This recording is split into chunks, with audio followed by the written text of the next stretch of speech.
Hava şəraitinə görə ilanlar yuvalarından çıxmağa başlayıb. Aprel-may ayının sərin keçməsinə baxmayaraq ərazilərdə ilanlara rast gəlinir. Bundan bağlı artıq sosial şəbəkələrdə də paylaşımlar edilir. Bəs günü-gündən çoxalan ilanlarla necə mübarizə aparaq? Havalar azca sinən kimi çıxmağa başladılar. Gürzə balasıdır, təzə çıxıb.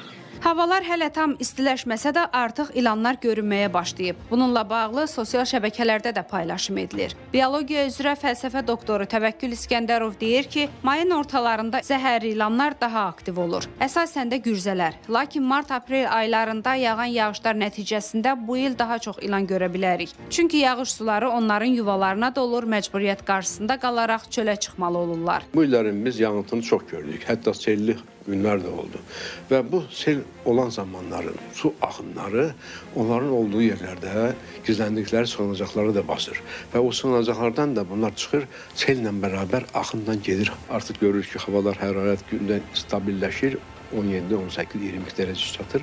Biz bundan sonra növbəti may ayının ərzində ilanların daha aktiv olduğunu şahid olacağıq. Müsahibim deyir ki, havalar bu cür sərin davam edərsə ilanların tam aktiv çölə çıxmaları biraz uzana bilər. Bu vaxt Bakı kəndlərində və Abşeronda su və dam ilanlarına rast gəlmək mümkündür. Amma havalar qızsa onların kəskin halda çoxalması müşahidə oluna bilər. Əvvəllər insanlar bunu çox vaxtı evlərində, o evin də köhnə qavaqlarda üstü qamışla örtülü olurdu axı.